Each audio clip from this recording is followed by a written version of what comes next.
नाराधितुं पुरुगुणैरधुनापि पिप्रो किंतोष्टुमर्हति समे हरिरोग्रजाते। क्या कहते हैं प्रहलाद जी महाराज, हे प्रभु, समस्त ब्रह्मादि देवता, बड़े बड़े देवता, सिद्ध मुनि, गंधर्व दिव्य वैदिक मंत्रों से आपकी स्तुति करके चले गए, लेकिन आप प्रसन्न नहीं हुए। मैं भला दैत्य कुल में जन्म लेने वाला बालक, मेरी स्तुति से आप कैसे प्रसन्न हो सकते हो कि मैं आपकी स्तुति प्रभु कैसे कर सकता हूं? दैत्य कुल में जन्म लिए थे ना, ये दैत्य कुल में जन्म लेने वाला बालक हूं, लेकिन प्रभु मैं इतना जानता हूं कि आप जो है कभी धन से, गुणों से जो है प्रसन्न नहीं होते हो, आप केवल भक्ति से प्रसन्न होते हो। वरना जो है भक्त्यातितोष भगवान गजयूथ पाय, ज्ञान से भी प्रसन्न नहीं होते। वरना गजराज कौन से विश्वविद्यालय में जाके पढ़ा था, श्रद्धा से एक कमल फूल ही चढ़ा दिया, उससे आप हाथी के ऊपर भी प्रसन्न हो गए। प्रभु आपके भक्त आपको जो समर्पित करते हैं वो उसे ही प्राप्त होता है। कैसे? जैसे आप दर्पण के सामने जाके खड़े हो जाइए। आजकल तो सब घर में बड़ा बड़ा दर्पण लगा रहता है, क्या कहते हैं उसको, माताएं श्रृंगार करती हैं जिसमें ड्रेसिंग, हाँ, तो उसी ड्रेसिंग के सामने जाके खड़े हो जाइए। खड़े हो जाएंगे तो आपका उसमें दृश्य दिखाई देगा। एक बाहर आप खड़े हैं, लेकिन एक चित्र किसमें दिखाई देता है? दर्पण में, दर्पण के अंदर आपका चित्र उसमें जो दिखाई दे रहा है उसको कहते हैं प्रतिबिंब, जो दर्पण के अंदर दिखाई दे रहा है। अब आपने देखा कि आपके मस्तक सूना है, उसमें तिलक नहीं लगा है, तो आपको उस मस्तक में तिलक लगाना है, तो क्या करेंगे? अपने मस्तक में लगाएंगे। तो जो दर्पण में दिख रहा है उसमें आप से आप लग जाएगा, उसमें थोड़ी लगाना पड़ेगा। अपना लगाइए, जो दर्पण में दिख रहा है आपसे आप लग जाएगा। वैसे ही हम लोग क्या हैं? प्रतिबिंब हैं। किसके? परमात्मा के। ओरिजिनल कौन है? हमारे असली भगवान का स्वरूप है, और हम लोग प्रतिबिंब हैं, नकली हैं। क्या है? तो जो चीज हम भगवान को समर्पित करते हैं वो चीज हमें स्वतः ही प्राप्त हो जाता है। प्रहलाद जी महाराज ऐसा कह रहे हैं। इसलिए भगवान को भैया जो हम समर्पित करते हैं कई गुना हमें प्राप्त हो जाता है। तो भगवान को जरूर अपनी शक्ति के अनुसार भगवान को समर्पित करते रहना चाहिए। नरसिंह भगवान बोले, प्रहलाद, मैं इतना भयानक रूप बनाया कि मेरी पत्नी अर्धांगिनी भी डर के भाग गई, लेकिन तुझे डर नहीं लगा? प्रहलाद जी महाराज कहते हैं, अहम न बिभेमि, मेरे को बिल्कुल डर नहीं लगा आपसे। बोले काहे? बोले जंगल में शेर होता है, शेर जब दहाड़ता है तो जितने जंगली जीव जंतु होते हैं डर करके वहां से पलायन हो जाते हैं, भाग जाते हैं। लेकिन जो शेर का बच्चा होता है वो थोड़ी भागता है, वो तो उछल करके शेर के सिर में चढ़ जाता है और खेलने लगता है, किल्लोले करने लगता है। तो प्रभु मैं भी तो आपका बच्चा हूँ, तो मैं आपको देख करके कैसे भाग सकता हूँ? मेरे को तो डर लगता है, तो आपकी इस विचित्र माया से, इस माया से मेरे को कोई बचाए। कि क्वाहम रजः प्रभवैष तमोधिकेऽस्मिन् जातः सुरेतरकुले क्वतवानुकंपा न ब्रह्मणो न तु भवस्य न वैरमाया यन्मेऽर्पितः शिरसि पद्मकर प्रसादा। प्रभु आपके इस माया से डर लगता है कि इस माया में पड़ करके हमारी स्थिति कैसे हो गई है कि हम इंद्रियों के दास बन जाते हैं। जैसे कई पत्नियों के बीच में एक पति बैठ जाए तो उसकी क्या गति होगी? हाँ, सब अपनी ओर खींचेंगे।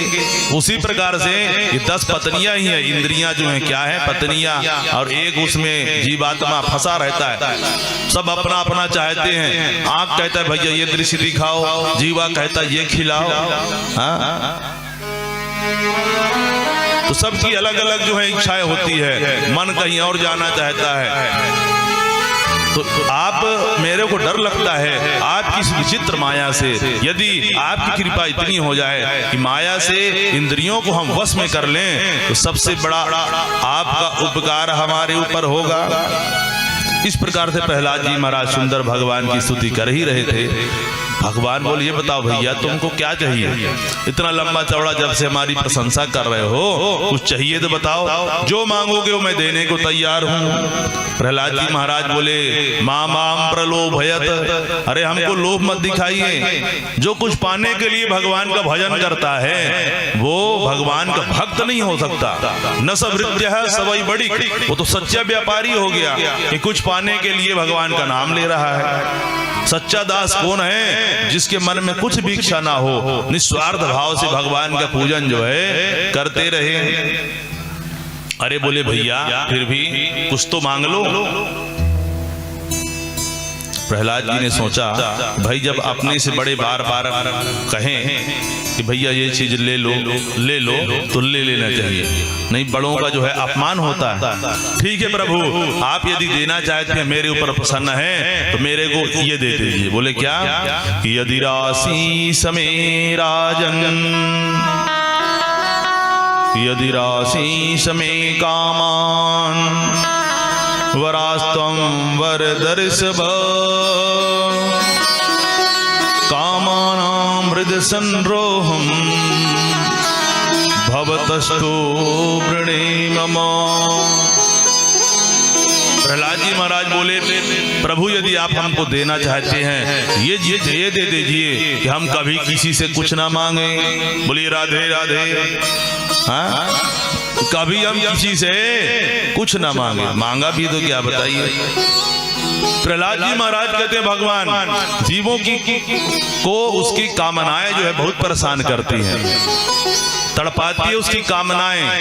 ये मिल जाए वो मिल जाए, समुद्र की तरंग की भांति कामनाओं का कोई अंत ही नहीं है। जीवन भर व्यक्ति परेशान रहता है। कामना में किराए के मकान में रहते थे, भगवान से प्रार्थना करे भैया क्या हो जाए, बढ़िया मकान कृपा कर दो बन जाए। भगवान की कृपा से छोटा मोटा मकान नहीं, भवन बन गया। हाँ, भवन बन गया। गृह प्रवेश कर रहे हैं, कार्ड छपवा लिए, घर घर जाके निमंत्रण दे रहे हैं, रिश्तेदारों को बुला रहे हैं। अरे भैया खूब प्रसन्न है, कितने तारीख को गृह प्रवेश है, जरूर आना। किसी ने कहा भैया खुशी किस बात की है? हाँ? बोले हमारा घर बन गया, इतने वर्ष से चाह रहे थे, घर बन के तैयार हो गया। तो भैया ये बताओ, यदि घर से खुशी मिलती तो जब तक घर है तब तक खुशी भी रहनी चाहिए। लेकिन घर तो वर्षों तक रहा, लेकिन खुशी कुछ दिन ही रहा। गृह प्रवेश हुआ कुछ दिनों के बाद, वो क्या था, एक कांटा लगा हुआ था, वो निकल गया कि भैया घर बन जाए। कामना का कांटा, जैसे पैर में कभी कांटा लग जाए तो जब तक वो कांटा नहीं निकलता तब तक बेचैनी बनी रहती है कि कांटा न निकल जाए। भोजन करते करते कभी दांत में कोई फांस लग जाता है, जब तक फांस ना निकले तब तक बेचैनी रहती है कि भैया फांस निकल जाए। जब फांस निकल गया तो आराम। तो ऐसे ही एक कामना का कांटा लगा था कि घर बन जाए, वो निकल जाए। फिर दूसरा कांटा कुछ दिन बाद लग गया, कौन सा? एक बढ़िया 4 व्हीलर आ जाए। तो अब उसके लिए परेशान, कांटा लग गया दूसरा बड़ी गाड़ी का, अब उसके लिए परेशान है भैया कि गाड़ी कब आए, गाड़ी कब आए, गाड़ी कब आए। कुछ दिनों के बाद गाड़ी भी आ गई तो थोड़ी सी खुशी मिली। फिर वो कांटा निकल गया, फिर तीसरा कांटा लग गया। एक बढ़िया कोई काम करने के लिए फैक्ट्री हो जाए, व्यापार हो जाए, ये हो जाए। तो भैया एक कांटा निकल रहा है, दूसरा कांटा कामना का फिर लगते जा रहा है, समुद्र के तरंग की भांति।